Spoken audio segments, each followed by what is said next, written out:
What's going on, everyone? It's Mike, it's John back again. And making exciting news, John. Maybe. Who knows? I don't know. John Textor has apparently pushed forward his sort of bid for Everton Football Club and is striking a deal as we speak of some sort in Merseyside with Mr. Elusive Farhad Mashiri.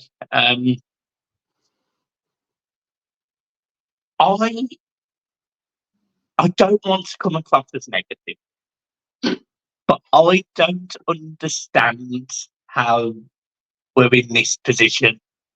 I don't understand how we could agree a period of exclusivity with somebody that owns 41% of Crystal Palace and has to sell them shares anyway.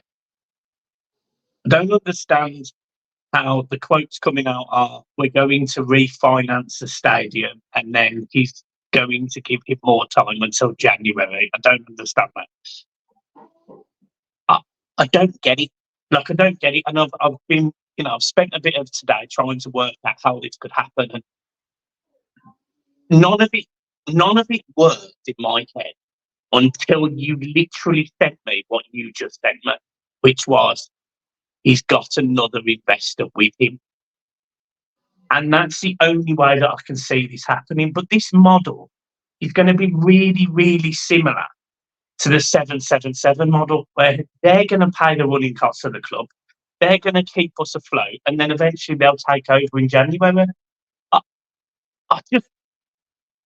It just doesn't smell great to me, to be honest. But what I know me and you have been on the phone, and we've been trying to work it out between us. So me and you are not mathematical experts. But what's your take on the situation?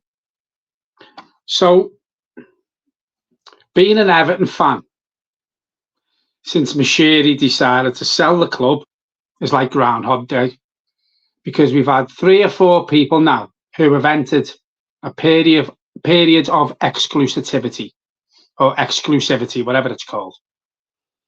At least 3. Now it turns out that none of them people are going to own Everton Football Club, but we owe them money because they've either put money into the club for the stadium or they've put money into the club for the day-to-day running costs. Now we've got a fella who's come in who is backed by someone, so whether it's going to be another Usman off Mashiri, where it's never going to be John Textor's club, it's going to be a backer that he has. We don't know, but he's talking about, the way you put it across to me, Michael, is the way you understand it is he's going to take a mortgage out on the stadium. Right. Now, if he takes a mortgage out on the stadium and pays all them other people who have put money into the club, who have helped towards the stadium costs, he can then pay them off. Right. That's the way you've put it across to me. Kind of, yeah. Yeah. So what happens if the John Textor deal goes boobies up? Well, that will then be another person who's put money into the club that we've got to pay back. So how long is that sustainable for, where we've had AJ Bell, 777, Rights and Media, Dan Freakin, now John Textor? How long is it sustainable for these people to keep putting money into the club, whether it be to finish the stadium or whether the finances are already in place for that, and it's the running costs of the day-to-day running of the club, and to pay the millions and millions and millions of pounds what it's costing us in interest payments every year back on the loans that we owe out? That's 5 people that we've got to pay money back to if the John Textor deal doesn't go through.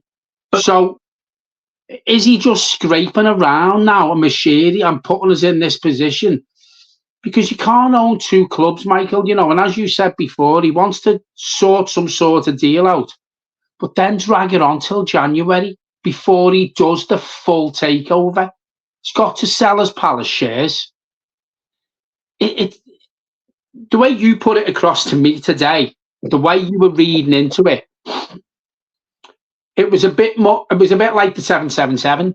The only problem is John Textor probably is a bit more legit and not as shit as 777 where. So I'm going to let you take over now and try and explain a bit more from what I've said, that it's the same sort of thing 777 were trying to do. It's just that John Textor seems a bit more legal, credible, trustworthy. Yeah. So I don't understand how he's going to be able to refinance the stadium. That's the big thing for me. I don't get how he's going to do it because, as I explained earlier, when you are right, I kind of explained it as a bit like a mortgage. You have a big sum of money, you pay off all the debts, and it means you pay that over a 30 or 40-year period, and once you've done that you own the building. But John Textor doesn't own any part of that stadium, and he also doesn't own Everton Football Club. So how can he agree to refinance it? So then the question comes back to what you literally just sent me and we haven't discussed. Is it has a financial backer behind him? And that person stay anonymous. But the only concern I have with that is at some point it's going to have to come out where the money's coming from. He can't just all of a sudden have all of this money. The Premier League are going to know where the money's coming from, aren't they? They're going to want to know. Of course they are. So none of it makes sense as to where the money's coming from, who's in charge of this whole process. And I don't get it in terms of how we can do that, how we can be in this position. There's no leniency by the Premier League saying, okay, you can buy Everton, but you can also have 41% of Palace. What's his financial obligations to Palace? I don't know. We're all forgetting the fact he also owns Leon. So, it's not like this guy has got bottomless pits of money to own football clubs, because Leon are quite a sizable club in France. We all know them. Crystal Palace are only on the up, to be fair to them. And you've got Everton, who are, let's be honest, an absolute mess. So I have no confidence in any of the process of what's going on. I've got no confidence in him coming in and being the right appointment. I've just literally got no idea how it can actually work. But the one thing I would say is we do need some clarity. We do need to move forward, and we do need to be able to go, right, okay, the plan's going to be in 2 years' time, 3 years' time, we're going to not have these massive debts that we've got with, the Freaking Group and Metro Bank and Rights and Media. We're not going to have them. None of it kind of fits to me. And that's the bit that I'm struggling to work out, because I also don't think that Dan Textor is any more probably financially wealthy than Farhad Moshiri. Yet Farhad Moshiri wants out of the club, and he doesn't. I'm just confused. I wish I understood the mechanics behind all of this, because I've spoken to people on Twitter and I've spoken to people that I would say know a lot more about finances than I do, and they don't think this deal will happen. And that's the bit that concerns me. So are we wasting time yet again? And all of those bids that we had, probably 2 or 3 months ago now, whenever it was, and we had 6 or 7 offers on the table, but all of a sudden we only have one, and the offer just happens to own 41% of Paddy still. So I'm struggling with this. I really am. I think John Textor, I think the way he's doing his best to get into the club, and apparently he's been on Merseyside this week or today for talks with Moshiri, which, whether that's true or not, I don't know. I think it's pretty obvious that John Textor, and he did speak about Everton Football Club when he was asked the question a couple of months ago, and he was saying it was a sleeping giant, it was ready to be awakened, and they've got a good brand new stadium coming. Now, rumours are to be believed, he's selling his 41% shares in Palace for £130 million. Now, obviously to us, it's a lot of money. But when you can get just under half of a football club for £130 million in London, granted, right? It shows how much that he wants to get rid of that 41% as quick as he can and get on with the deal at Everton. But the bit that I sent you just before we started doing the video about backers and all that, I think he is going to need backers. I don't think he can do it on his own. because I actually think probably by about £1 billion, Farhad Moshiri is probably worth more than him on his own.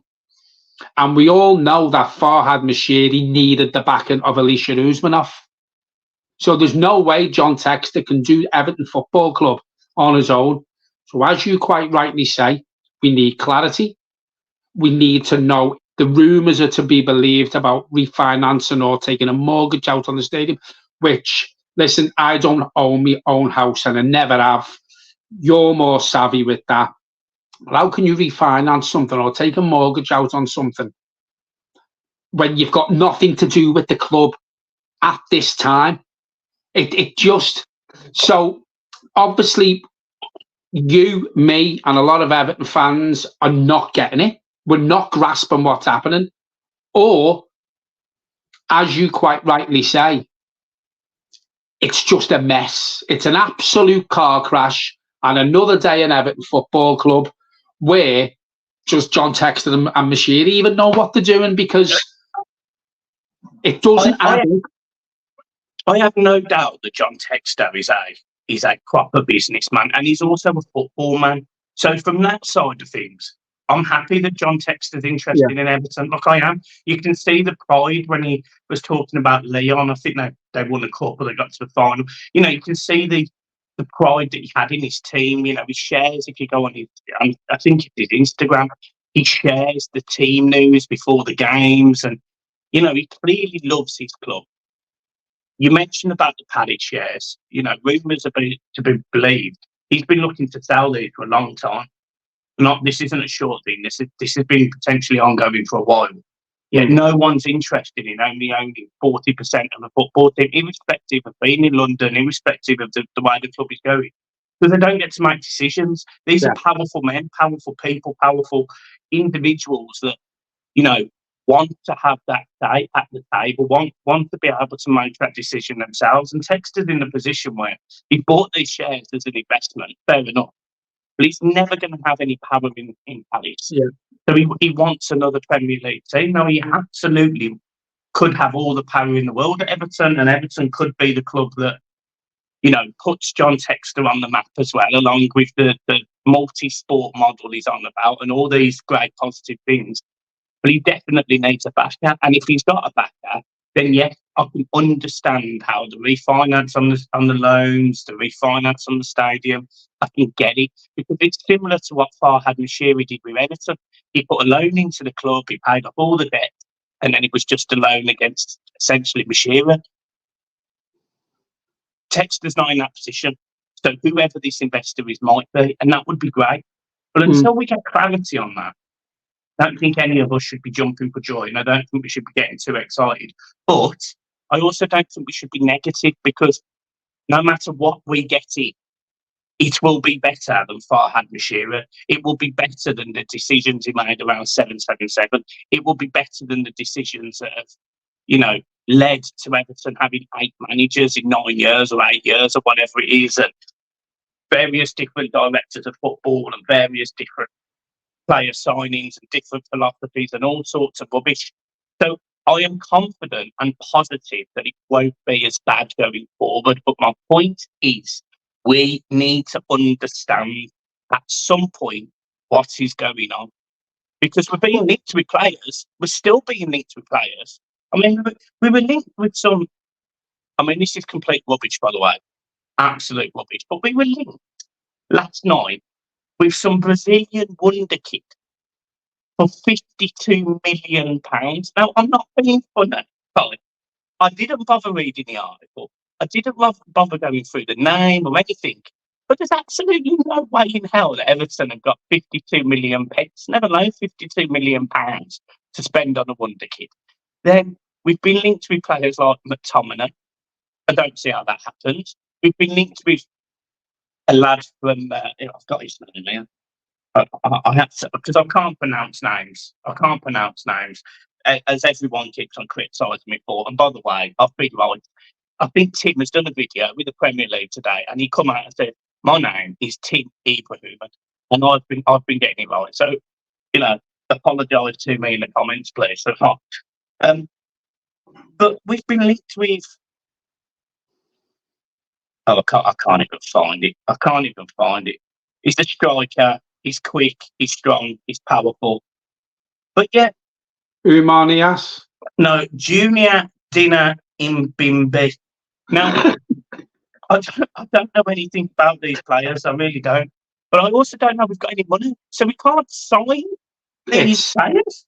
It's lazy media, isn't it? That's all it is. They're just trying to fill their time and their newspapers and their reports with rubbish, because you know and I know and every Everton fan knows the only way we go out and spend £50 million, £52 million on a striker is if Jared Branthwaite goes. And that is the only way, because really speaking, he's only saleable asset at the club, and I'm still hoping he doesn't go. But we need money because we need players. But then, no, I didn't watch the game yesterday, and I also haven't looked at the stats from the game. And I'll go even further than that. There was a piece of an article that come out around player contracts and years left on contracts, and Everton was the lowest by an absolute country mile. So it's something like Chelsea have got 190 years worth of player year contract, and Everton have got 46. Now that doesn't sound a lot to me when we're bottom in that sense. And let's be real, we absolutely need a better team. So I sat there thinking, oh, but there's problems on the horizon. You know, we've let players' contracts run down or, you know, whatever. But I then look at players like Calvert-Lewin, who have got less than 12 months left on their deal. We were trying to flog him for 30 million quid or whatever. You got to see Beto last night. Now, don't get me wrong, I think Beto had a good 20 minutes at the end of the game, but you watched the game. Lindstrom, Beto, what? Good, bad? What happened? Well, I didn't see all the game. I've probably seen the last hour. So, bearing in mind, this is against Tranmere Rovers, no disrespect. It was an under-21 game. So I'm not going to go out and buy the brand new Everton shirt with Beto or Lindstrom printed on the back. So Beto scored 2. The second goal, first one, he done well. He stretched one of his big long legs out and poked it past the keeper. Second one, he was strong and he got it in on an angle on the corner of the 6-yard box, but he was to the side of the goal, turned and smashed it into the far side of the goal. So it was a good goal. But listen, again, it was an under-21 competition. It was against Tranmere. Whether it was some of Tranmere's first teams, don't know Tranmere's players. Lindstrom, for me, from what I've seen in pre-season, he scored a worldie of a free kick. We didn't see him on Saturday. He played 90 minutes last night. I'm not going to sit here and diss him and say he's not good enough, he's shit, blah, blah, blah. But he's still got a lot to do to improve, for me to think he's not another Arnaud Danjuma, put it that way. Some of the young kids, again, who were in pre-season for the first team, done okay. Some of them put a good impression in. But going back to Lindstrom, it's going to take a lot more better performances for me to think, yeah, we've got a player here. What about better than 2 goals? You know, because one of the comments that's been made about Calvert-Lewin, some people have disagreed or agreed, but some people have said that he doesn't look interested. I don't think he looks interested. I think that's plain and obvious for every Everton fan with 2 eyes on their head to see. You can also argue he hasn't had service either. Yeah, but if he hasn't had the service, Michael, he's also got to work harder and go looking for the ball to make things happen for himself and make things happen for the team. It's not doing that. My point is, would you start better than on Saturday? I think. Listen, Dominic Calvert-Lewin's better than Beto, and I think that's pretty obvious to all Everton fans. And I've lost interest in Calvert-Lewin. Dyche doesn't start Beto before Calvert-Lewin, in my opinion. Would I start Beto? I think he'll work harder. I think he'll run the channels more. It's just that he's not very good at doing them things. So it wouldn't bother me if Beto or Calvert-Lewin started on Saturday, to be fair. I think He'll put himself round more. He'll put himself in more. He would chase back to try and win the ball back. He'll put the defence under pressure. He'll try and jump and time his jumps better than Calvert-Lewin. But he's just not very good at the things that he tries to do, is he? So the answer to your question, I'm not really bothered who starts up front. And if Chimiti wasn't laid up at home with a plaster on his foot, ask me the question again. Chimiti starts over all of them from what I've seen in pre-season. I'd have no problem whatsoever starting and die up front against Tottenham and trying to play the ball on the floor in between their defenders, letting them use his pace and get in behind them. To have no problem starting and die over any of them. Yeah, I did find it interesting that Lindstrom and Beto played against Tranmere, and then Dye was not really. Yeah. I think this might be the game now, and Dye actually starts. It would not surprise me if Dye starts him, and I know, he's got his favourite in the core, but I do think at some point you're going to have to accept the fact that if you sign a player and you make him do interviews and talk about his learning and how exciting he is, blah, blah, blah, blah, blah, you've got to do something in terms of him actually starting the game, because Dodge made that comment, didn't he? He made that comment about match experience, Premier League experience, blah, blah, blah. But realistically, as you rightly said, you only get that if you play. And he didn't play Jake O'Brien, he didn't play in Lilliman and Dye. And they are players that can, Jake O'Brien's 6'6" from a corner, he can be dangerous. From defensively, he's looked okay. He's got things to learn, but he's looked okay. Going to Spurs and going, right, we're gonna try and do something different. I actually don't think you would criticise Sean Dyche for going there, starting Dixon at right back, which we don't think he will, fair enough, but starting Dixon at right back, having Jake O'Brien in at 3 maybe, or in a 2, starting Lilliman and Dye, all of these different options. I don't think people would criticise Sean Dyche, because let's be real, John, I'm not expecting to get a result at Spurs. I'm expecting to get absolutely battered. Do you know, if you play Jake O'Brien instead of Michael Keane, and you play Ndiaye instead of Decore, I think it improves the team by 50%, as much as 50%. I think it improves the performance as much as 50%. And we were speaking on the phone last night, and we both agreed with what you've just said, that we're expecting to go to Spurs and get nothing, and then just look forward to the cup game next Tuesday. Been thinking today, some of Everton's best performances over the last 2 years have been away from home. Now, I'm not saying we're going to go to the Tottenham Hotspur Stadium and win, but performance-wise, if he makes a couple of changes and we're away from home, see if we can nick a little draw. Or, if we can't, the performance has got to be 100% better than what it was the first weekend of the Premier League back. And if it is, then fair enough, making a couple of changes to the team and improve the performance. And if we get beat, we've been beat again, 2 games out of 2. Fans have travelled all that way to London and back. But let's see an improved performance. Let's see sweat on the shirts. Let's see him play some of these new players that he's brought in. And if we see that, and we get beat, at least we've had a go. Do you, when you look at the team as it is now, and we've mentioned this, we were talking about pre-season and we give it a 6 or a 7 out of 10 or whatever. But you've seen every team now in the Premier League. We've got all this stuff going on behind the scenes with Textor. We've got rumours of players leaving, and we'll talk about them in a second. Are you still comfortable and confident that Everton won't be in a relegation battle? See, it's a tough question after one game, Michael, because the last week's performance, I watched most games last weekend.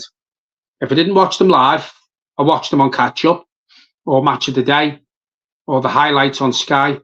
And I actually think Everton put the worst performance in of any team last weekend. Any team in the Premier League, the other 19 teams put a better performance in. We seen Ipswich against the other lot. First half, Ipswich done okay. We watched Tottenham Monday Night Football against Leicester. Leicester were really, really good the last 50, 55, 60 minutes. Really good. Deserved to get something out of the game. The situation Everton in behind the scenes as well doesn't help them. It looks like Leicester are going to get 2 points deductions, which, unfortunately, if they've done wrong like Everton did, they deserve it. But what worries me is when you look at the performances of the teams who come up this season, and you look at Everton last week, with the uncertainty around the club, with players who aren't happy at the club, players who are refusing to sign contracts, players who are comfortable, a manager who's comfortable, because really speaking, we can't afford to sack him and his backroom staff. No one to sack him because we don't know who's running the day-to-day running of the club. Is it Colin Chong? Is Mashiri still calling the shots? We don't know. When you put all that together, until we get some clarity of a takeover, when we get some clarity what we're going to do before the transfer window shuts, when we know what's happening with Calvert-Lewin, whether he's not staying or going, not asked if he goes or stays, mate. Really not asked. But we need clarity. We need to know what he's going to do. So until all that is sorted, I think it's worrying times.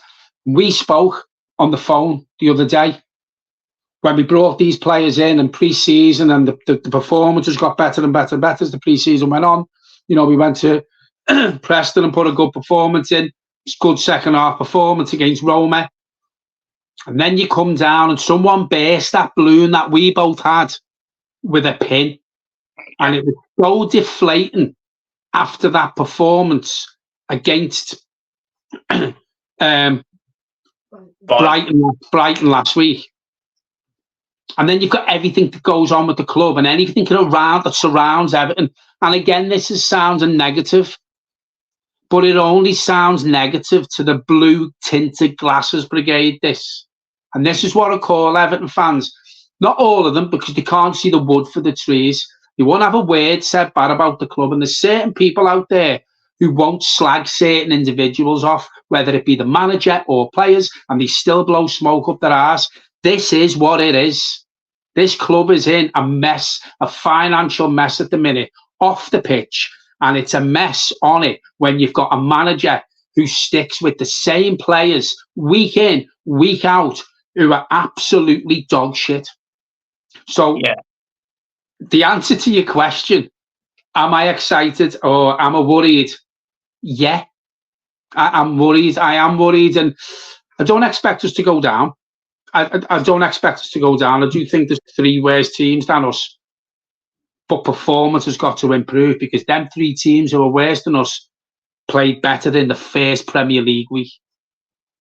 Yeah, again, don't disagree with that. And I think it's spot on.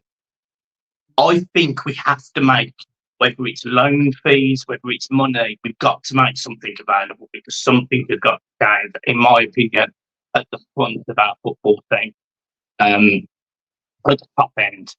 Now, players have been linked with moves away, as you know, Mason Holgate and Neil Morpay. I think Marseille maybe for Neil Morpay, and I think it's that Ajax for Mason Holgate. Now you've gone mini viral this morning, John, to be fair, because you Google Maps Finch Farm to Ajax and you posted it on Twitter and got about 400, 500 likes or whatever it is. 20,000 people have looked at it, 20,000 views or something. So we know you take on Mason Holgate. You will drive in there. And you offered to buy lunch as well, which I thought was nice. How much do you get for Mason Holgate in his last year of his contract? Hell yeah. 5 million. You think that much? Because I actually don't. I actually think less than that. About 2 million. I think it all depends who comes in for him, doesn't it? I mean, at the end of the day, he's had the final years of a contract, so minimum 3 million.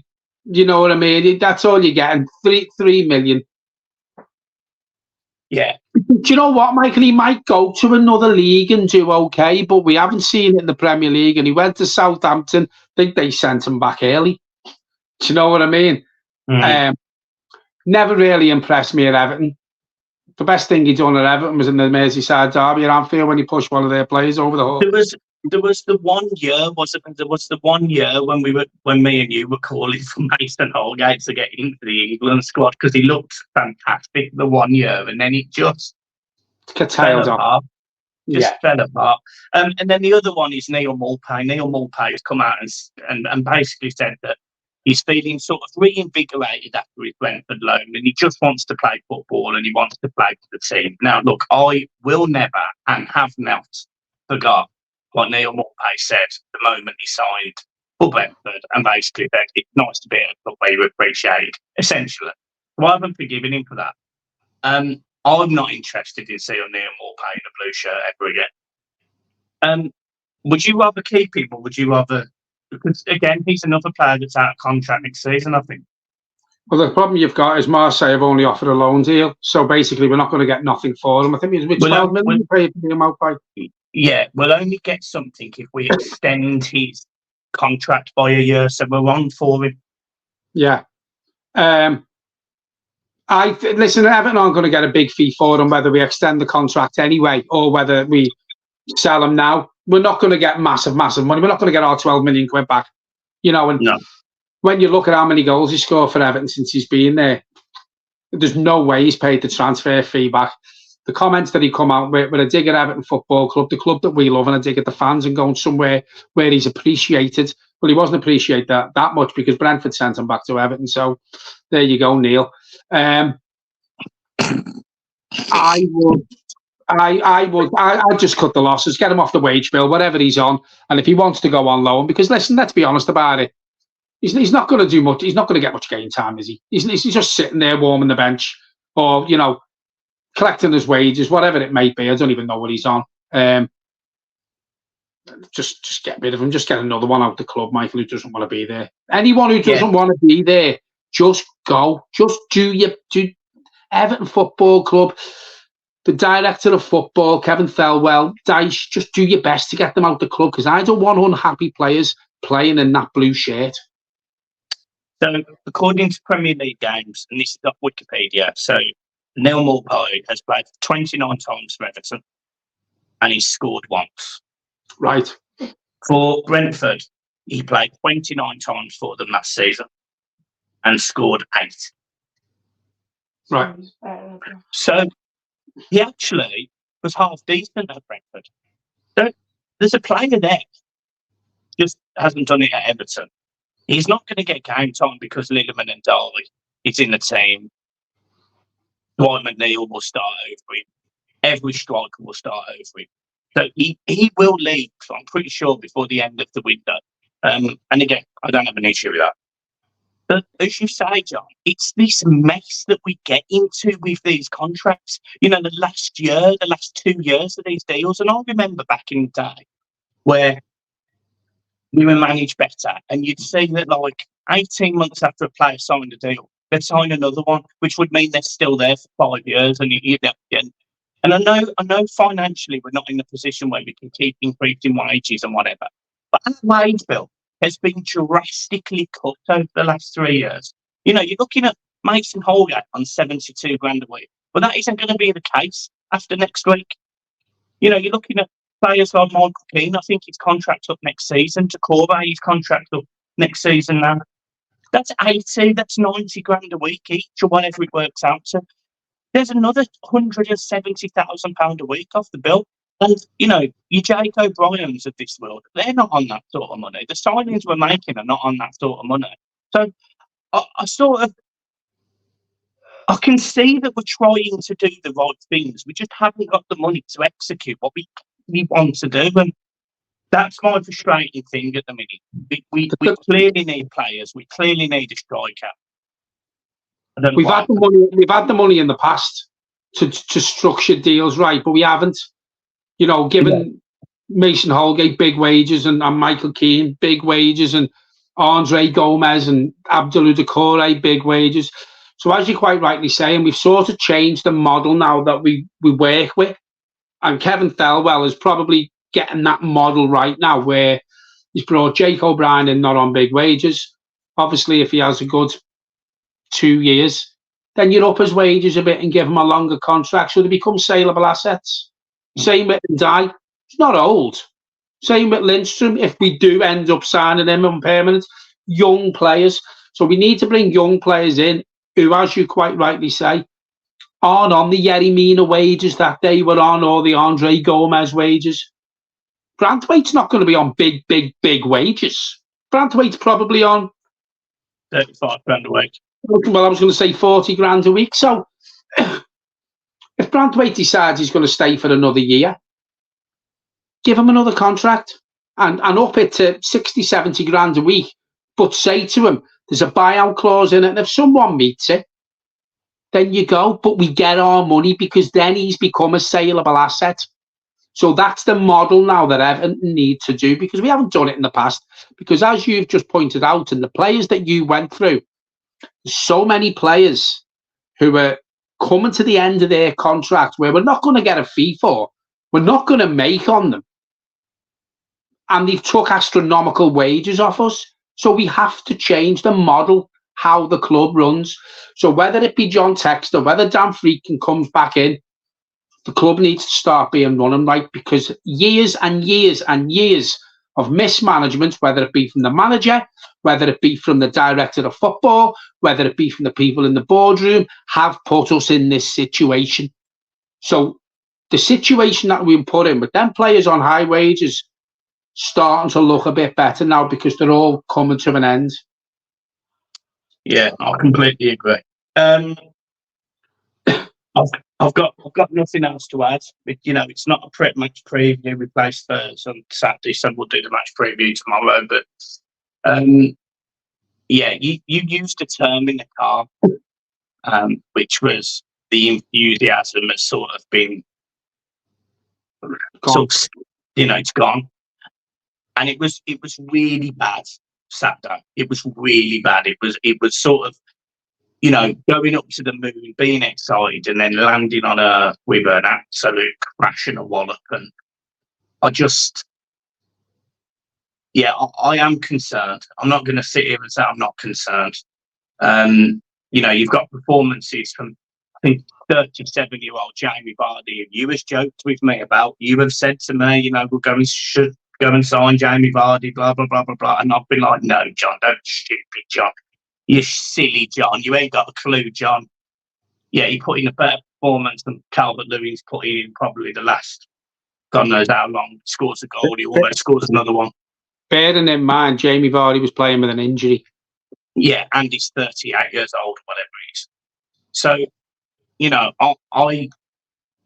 I have big concerns. I think we definitely need a striker.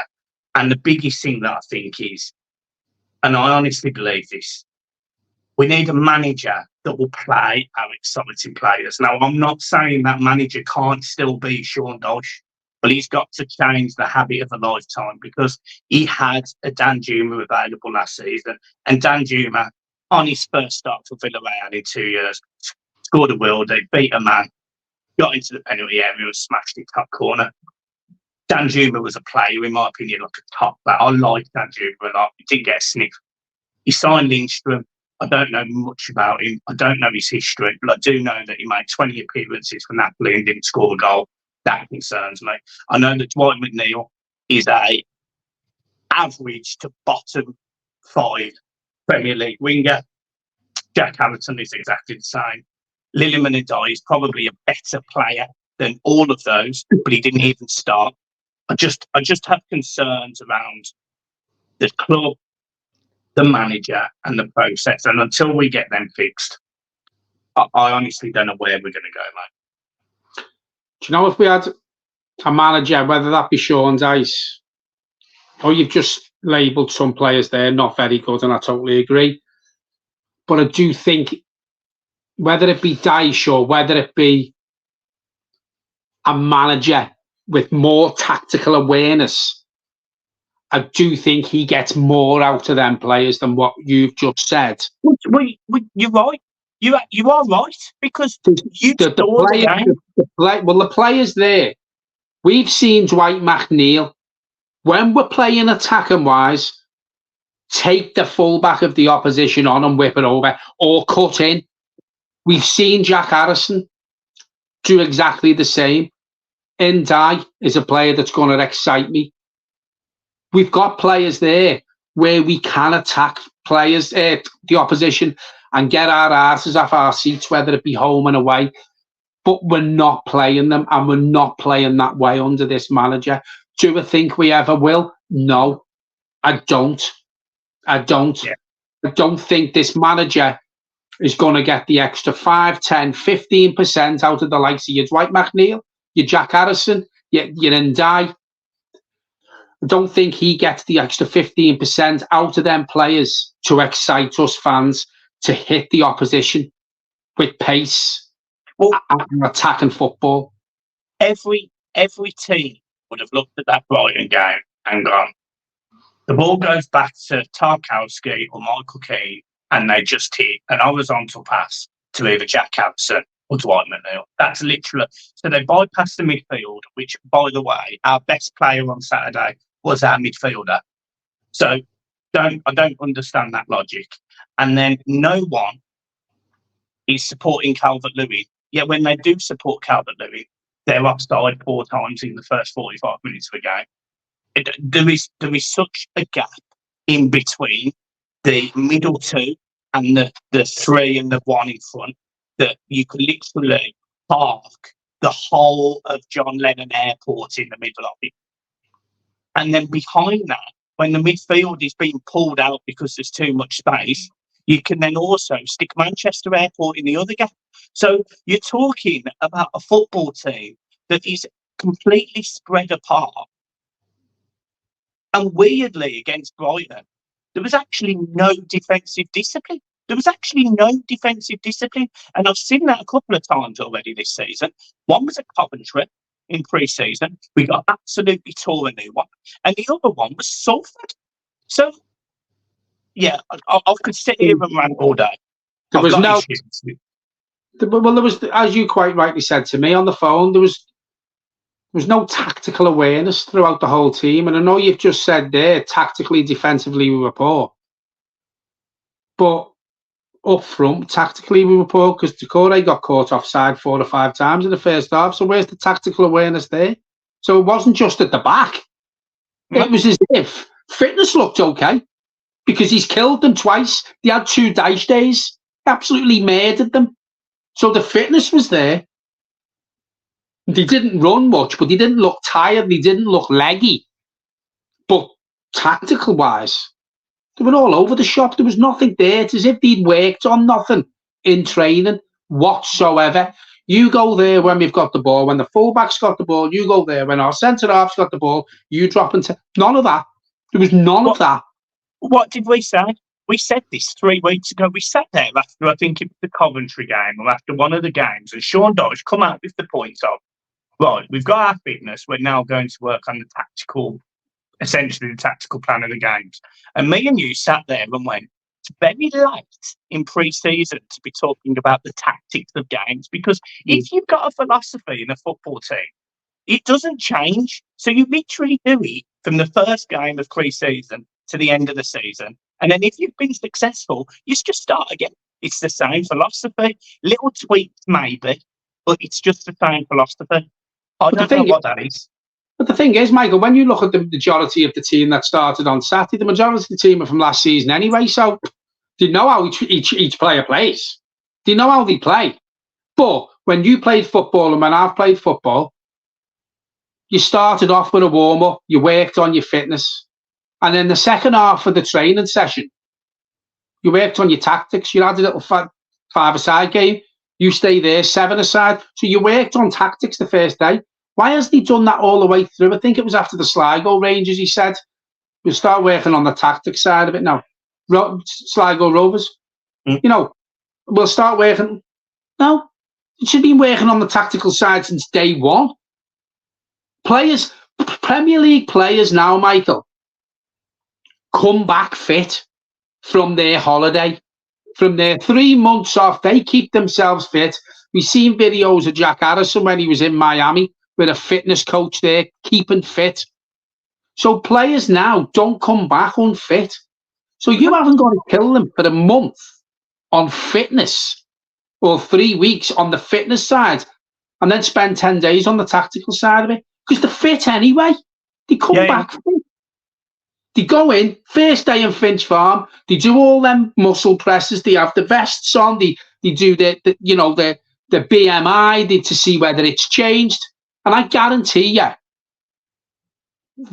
nothing will have changed from practically from the last game of the season. So they've come back fit anyway.